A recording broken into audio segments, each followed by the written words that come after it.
নমস্কার বন্ধুরা, বাগান বিলাসে আপনাদের প্রত্যেককে স্বাগত। বন্ধুরা, এই জানুয়ারি মাসের শেষের দিকে যখন শীত জাঁকিয়ে পড়েছে, এই সময়টায় দাঁড়িয়ে আমরা আমাদের বাগানের বোগেনভিলাগুলোকে কিভাবে পরিচর্যা করব, অনেক বন্ধুই কিন্তু জানতে চাইছিলেন। আজ আমরা সে নিয়েই আলোচনা করব। বন্ধুরা, আমাদের বাগানে মূলত এই সময়ে যে বোগেনভিলাগুলো আছে তাদেরকে আমরা তিনটে ক্যাটাগরিতে ভাগ করে আমরা দেখতে পারি।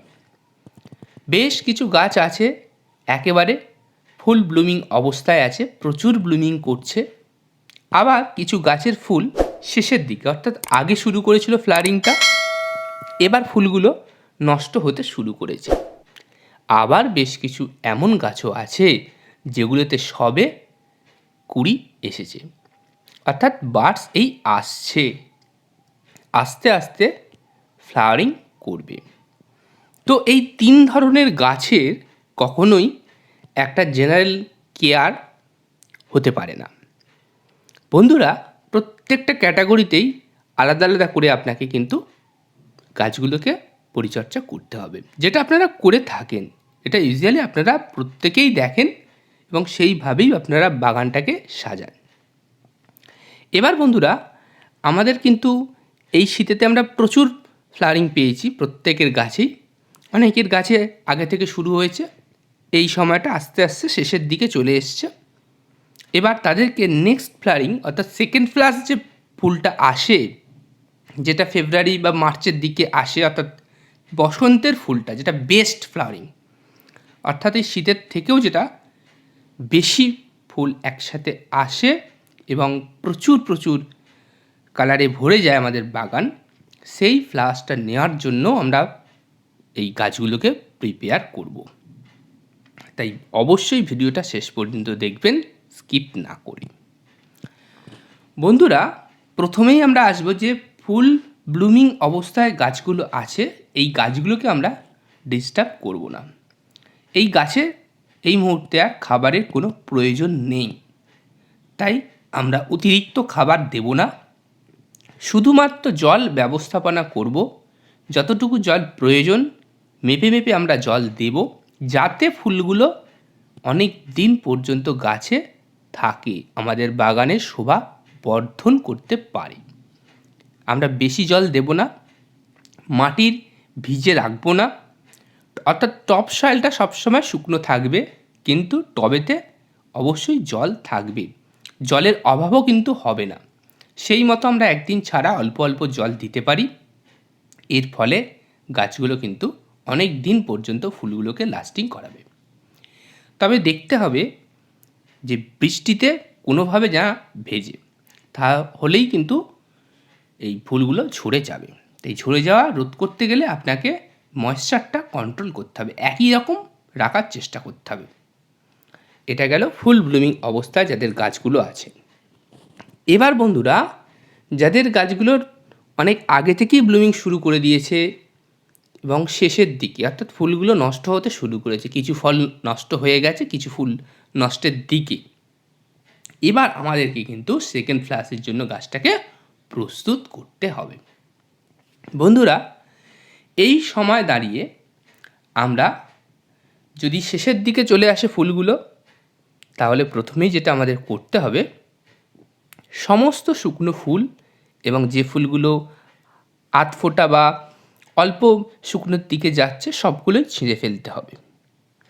তার সাথে সাথে যে ডালগুলো দেখতে পাচ্ছেন, যেগুলো ফুল ছিল, এইগুলোকেও কেটে দিতে হবে।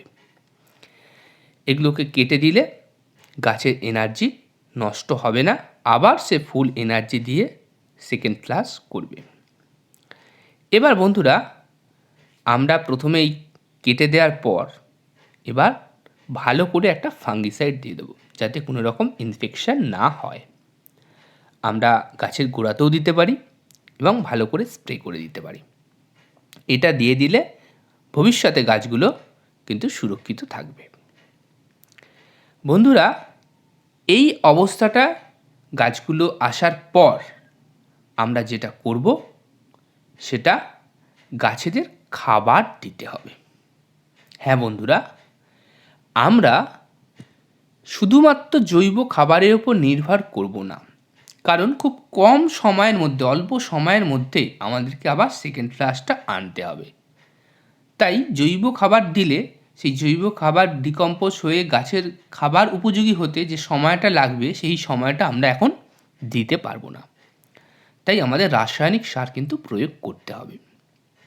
প্রথমেই আমরা একটা ভালো মাইক্রোনিউট্রিয়েন্ট দেব। আপনার কাছে যেটা আছে আপনি সেই মাইক্রোনিউট্রিয়েন্ট দেবেন, যাতে সমস্ত মাইক্রো উপাদানগুলো থাকে। আপনি গাছের গোড়ার মাটি কিছুটা খুশে নিতে পারেন, খুশে নিয়ে সেখানে জলে গুলে মাইক্রোনিউট্রিয়েন্ট দিতে পারেন, দানা হলে সেটাও দিতে পারেন। বা আপনি যদি পারেন একদিন 24 ঘন্টা ভিজিয়ে রাখা ঘুঁটে বা গোবরের জল, অর্থাৎ শুকনো গোবরের জল, সেটাও দিতে পারেন। তবে লক্ষ্য রাখতে হবে যে নাইট্রোজেন যাতে বেশি আছে এরকম সার যাতে বেশি না পড়ে যায়। সেক্ষেত্রে কিন্তু নতুন পাতা বেরিয়ে যাবে, নতুন ডাল বেরিয়ে যাবে, এটা একটু দেখতে হবে। এরপর যে আমরা সারগুলো দেবো, আমরা বলেছি প্রথমে রাসায়নিক সারই আমরা বেশি প্রেফার করছি এই সময়টা, কারণ খুব অল্প সময়ের মধ্যে আমাদের ফুল আনতে হবে। তাই আমরা এনপিকে 0-52-34 এটা ব্যবহার করতে পারি। আমরা এটা 10 থেকে 12 দিন অন্তর ব্যবহার করতে পারি, 1 থেকে 2 গ্রাম পার লিটার এই হিসাবে। যেহেতু এই মুহূর্তে ফুল নেই, কুড়িও এখন আসতে দেরি আছে, আমরা চাইলে প্রথমটা আমরা স্প্রে করতে পারি গাছের পাতায়, এবং অবশ্যই আমরা কিছুটা গাছের গোড়াতেও দেব।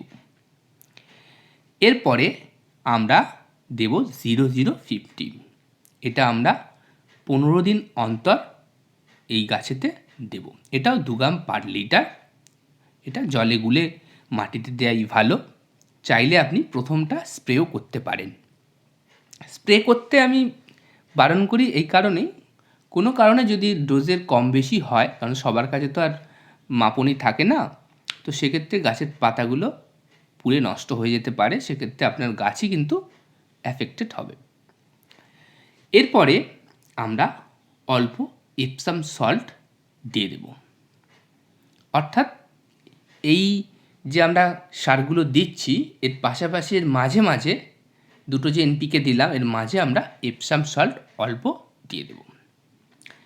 আমরা যদি এই সারগুলো হাতের কাছে না পাই, সেক্ষেত্রে আমরা 10-26-26 যেটা সুফলা খুব সহজেই পাই, এটা আমরা দিতে পারি। একটা 10 ইঞ্চি টবের ক্ষেত্রে 1 চামচ যথেষ্ট। বন্ধুরা, এই 10-26-26 দিলে তার আবার 7 থেকে 8 দিন পরে আমরা লাল পটাশ দিয়ে দিতে পারবো, যদি আমাদের 0050টা না থাকে। এগুলো আমরা অল্টারনেটিভ হিসাবে ব্যবহার করতেই পারি। বন্ধুরা, যারা জৈবর দিকে ঝোঁকেন তারা এই সময়টায় একেবারে যে আপনি কেটে ফেললেন শুকনো পাতাগুলো, শুকনো ফুলগুলো, তারপর আর কি মাটিটা খুশে দিয়ে মাইক্রোনিউট্রিয়েন্ট দিলেন, তারপর আপনারা পাতলা খোলের জল দিতে পারেন, তার সাথে ভাতের মাড় মিশিয়ে এটাও দিতে পারেন। এক্ষেত্রে আপনার গাছগুলো কিন্তু পরবর্তী ক্ষেত্রে ভালো ফ্লাওয়ারিং করবে।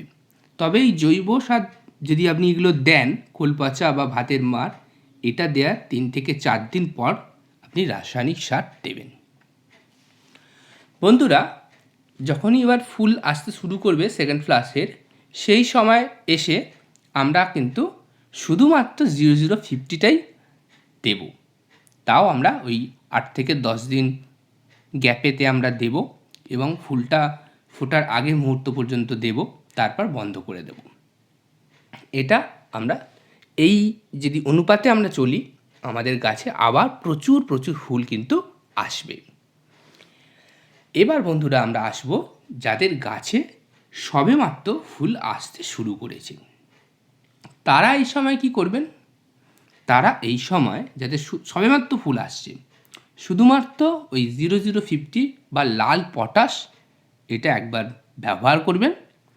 তারপর আর কিছু সার দিতে হবে না, শুধুমাত্র জল ব্যবস্থাপনা করে আবার আপনারা ফুল ব্লুমিং এর সৌন্দর্যটা উপভোগ করবেন। বন্ধুরা, এই সময় দাঁড়িয়ে আমরা এই যে সার ব্যবস্থাপনাগুলো করলাম, এর পাশাপাশি যে কটা জিনিস আমরা একদম করব না, যেগুলো করলে আমরা কিন্তু ফুল ব্লুমিং পাবো না। সেটা হচ্ছে এই সময় আমরা প্রুনিং করব না, কোনো ডাল কাটবো না একান্ত প্রয়োজন না হলে, কারণ ডাল কাটলে নতুন ডাল বেরিয়ে তাতে কিন্তু ফুল আর আসবে না। একমাত্র আমরা লাইট পিঞ্চিং করতে পারি, তাও কিন্তু এই সময় না করাই ভালো। আর আমরা এই সময় গাছগুলোকে কোনো রকমভাবে শেডে রাখবো না। আর এই সময় নাইট্রোজেন জাতীয় খাবার বেশি দেব না, অতিরিক্ত জলও আমরা এই সময় পরিহার করব। এই কয়েকটা জিনিস আমরা যদি মেনটেন করি, আমরা এই শীতেতেও যত ভালো ফুল পেয়েছি তার থেকে অনেক ভালো, অনেক বেশি পরিমাণে ফুল আমরা পাবো এই সেকেন্ড ফ্লাসে। তো আশা করব আপনাদের বাগানে আবার প্রচুর প্রচুর ফুল ফুটবে, এবং যাদের বাগান এখন ফুলে ভরে আছে তারা এই সময়টা উপভোগ করুন।